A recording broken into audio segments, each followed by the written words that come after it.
কোরআনুল কারীমের মধ্যে আল্লাহ রাব্বুল আলামিন যে সকল সূরাগুলিকে আমাদের জন্য অন্যতম নিয়ামত স্বরূপ পাঠিয়েছেন, তার মাঝে অন্যতম একটি সূরা হচ্ছে সূরাতুল কাহাফ।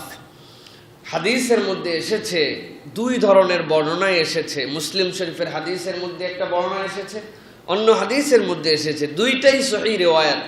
রাসূলুল্লাহ সাল্লাল্লাহু আলাইহি ওয়াসাল্লাম বলছেন, যদি তোমরা দাজ্জালের ফিতনার থেকে বাঁচতে চাও তাহলে তোমরা সূরাতুল কাহাফের প্রথম 10 আয়াত আত্মস্থ করে ফেলো। আবার আরেক হাদিসের মধ্যে আল্লাহ রাসূল সাল্লাল্লাহু আলাইহি ওয়াসাল্লাম বলেছেন, দাজ্জালের ফিতনা থেকে বাঁচতে চাইলে সূরা কাহাফের শেষ 10টি আয়াত আত্মস্থ করো। আবু দাউদের হাদিসের মধ্যে আসছে, রাসূল আরবি সাল্লাল্লাহু আলাইহি ওয়াসাল্লাম বলছেন, তোমরা যদি কেউ দাজ্জালের সাক্ষাৎ পেয়ে যাও, সাথে সাথে তোমরা সূরাতুল কাহাফ তেলাওয়াত করতে শুরু করো, আল্লাহ তার ফিতনা থেকে তোমাদের হেফাজত করবে।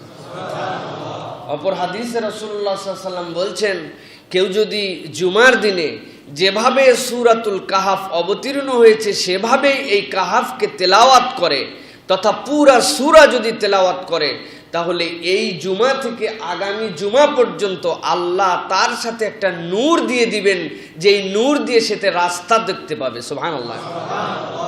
আরেকটা হাদিসের মধ্যে আসছে, রাসূলুল্লাহ সাল্লাল্লাহু আলাইহি ওয়াসাল্লাম বলছেন, নূরুহুম ইয়াসআ বাইনা আইদিহিম ওয়া বিআইমানিহিম। কিয়ামতের দিনে বান্দাদের যে ডান থেকে সামনে থেকে আলো পাবে, এটা হচ্ছে সূরাতুল কাহাফের তেলাওয়াতকারীরা। যারা সূরাতুল কাহাফ তেলাওয়াত করবে, জান্নাতে যাওয়ার জন্য আল্লাহ এই সূরাকে তাদের জন্য টর্চ লাইট বানায় দিবে।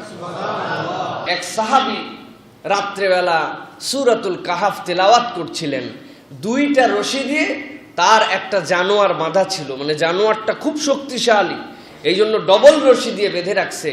উনি রাত্রেবেলা সূরাতুল কাহাফ তেলাওয়াত করছেন আর দেখেন ওই জানোয়ারটা পাগলের মতো ছটফট করছে। খানিকক্ষণ পরে খেয়াল করে দেখলেন আসমান থেকে কি জানি একটি মেঘের মতো এসে তার পাশটুকুকে আবৃত করে রেখেছে।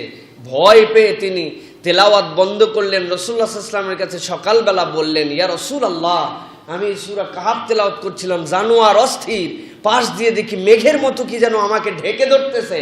আল্লাহ রাসূল বললেন, ও আমার সাহাবী, এইটা তোমার কোরআন তেলাওয়াতের ফজিলত, সূরা কাহাফ তেলাওয়াতের ফজিলত।